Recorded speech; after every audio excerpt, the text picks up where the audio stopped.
third time I'm doing this video. The last edit I did, I noticed myself using the camera as a mirror to check to see if I had boogers in my nose. I thought that was hilarious. And I instantly thought, man, you're an idiot. Chapter 5 of Matthew is the first discourse in Matthew. Up until this point, we had chapter 1, which was the lineage of Jesus. We have chapter 2, where it's comparisons of Jesus to the Old Testament, Exodus, building authority, painting Jesus, alarm bells going off, this is the Messiah. Chapter 3 was in chapter.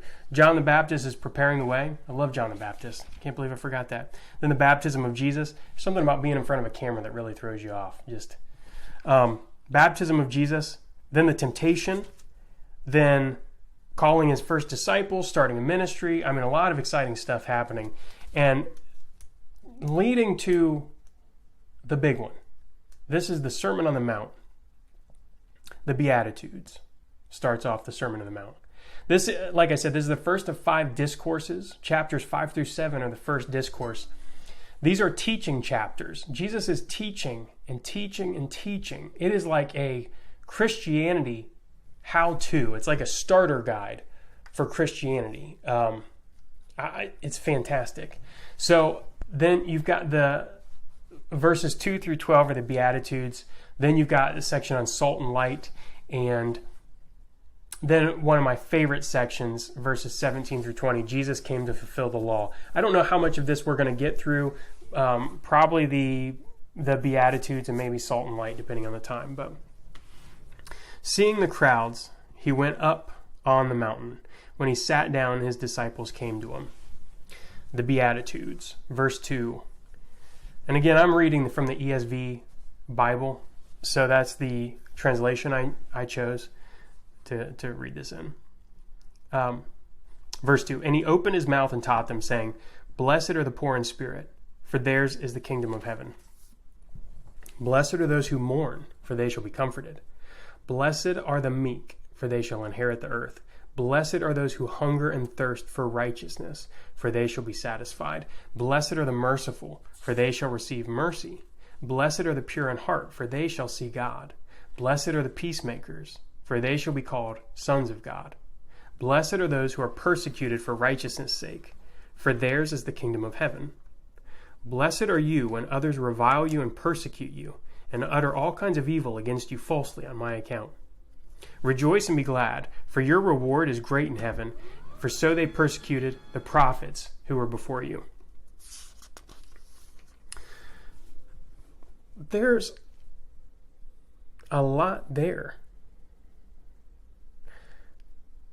There's a lot of commentary on that here. Those who mourn the spiritual, emotional, financial loss resulting from sin should lead to mourning and a longing for God's forgiveness. There's what really stands out to me about the Beatitudes is that it's about your posture. And a lot of these are postures of humility and rawness and vulnerability before God. It is a very interesting point in the Bible that the more vulnerable we are with God, the less vulnerable we are to the world. That's kind of what stood out there. Blessed are you when others revile you and persecute you and utter all kinds of evil against you falsely. I'm amazed this day and age how many things like that are coming out of the woodwork of people saying nasty things about people constantly that don't agree with their ideological or viewpoints. Their ideological points, their worldview. We assume those people are evil. And at the same time, we have no idea of what evil really is anymore. And so it's interesting that it would say, revile you and persecute and utter all kinds of evil against you falsely. Like this idea, and this idea, like one of the things that's thrown at Christians all the time, judge not lest you be judged. And that's hilarious to me because it's taken completely out of context, but then it's somebody who can't even tell you what evil is or define it, is telling you not to judge their evil. Anyway, by what standard, right? So verses 13 through 16. You are the salt of the earth. But if salt has lost its taste, how shall its saltiness be restored? It is no longer good for anything except to be thrown out and trampled under people's feet. You are the light of the world. A city set on a hill cannot be hidden, nor do people light a lamp and put it under a basket, but on a stand, and it gives light to all in the house. In the same way, let your light shine before others, so that they may see your good works and give glory to your fathers in heaven. This is an interesting thing because, we'll jump into it. Salt. You are the salt of the earth. This is obviously a symbol. Like, he's using symbolic imagery and this idea to represent something. Salt can enhance flavor, right? But too much and it can be disgusting. Like, it literally burns my tongue sometimes when my wife is putting the salt on popcorn or something like that. It's so salty. I can't even stand it. And too little, why even bother? So you have to get salt kind of just right. If you're preserving things, right? Like you coat something in salt to preserve it. It's kind of an interesting thing. If you get salt just right, it enhances the flavor of what it is on without overpowering it, right? And salt without flavor is worthless. Again, he's saying if you can't even get it right, if you can't put enough salt onto it, if it's flavorless, it's lost its purpose, right? And so to think about this idea of preserving or enhancing, or we are here in an attempt to glorify God. Like, that is our mission. That is what our calling is to glorify God, to worship Jesus, to bring about the kingdom of heaven. We play our part in God's sovereign plan. So light, you are the light of the world. We're not opposed, or we're not supposed to hide away with the truth, right? Light is a symbol of meaning and truth and purpose and good, right? Gold or light is often a symbol of these things. We are meant to reflect God's light in the world, his meaning, purpose, his glory, so that other people can worship as well. So you let your light, you put it on a stand for all to see. You put that light out there to shine before others. You humbly act in good works and give all the glory to God. You take all the blame for yourself. If you mess up, own it. You're a sinful person. If people praise you, give credit to God. Right? In the same way, let your light shine before others so that they may see your good works and give glory to your Father who's in heaven.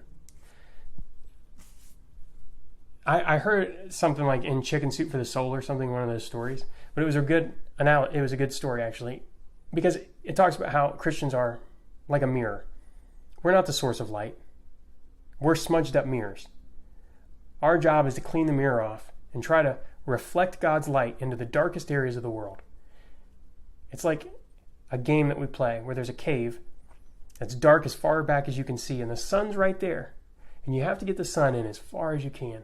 And the better you are, the cleaner you get the mirror, and God's grace is what enables us to clean the mirror off, to reflect his good, gracious, sovereign plan, to be a part of that, to walk through life with our head held high, to be a part of that, to deal humbly with our station in life, and to be okay with it, to be meek, to be accepting of the things that God's giving us, to be salt and light, to preserve and enhance things, to show the meaning and purpose that people have in God's glory, point to God's glory.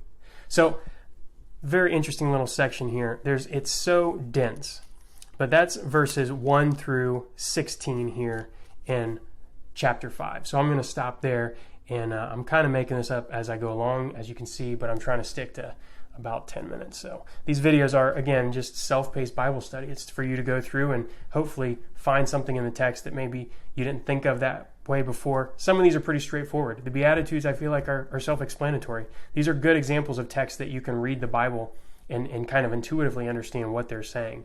But what I like about salt and light, this section here, is that you can really chew on that. What does that really look like for you to be salt and light to other people? So I'm going to stop it right there. Like and subscribe to catch all these videos as they come out. I love hanging out with you guys and doing this. Put in the comments below what you think about any of your Beatitudes. What's your favorite one? What did you think about salt and light? Let me know. And like and subscribe to catch all these videos as they come out. I'm going to keep pumping them out because it's cheaper than therapy. All right. Peace.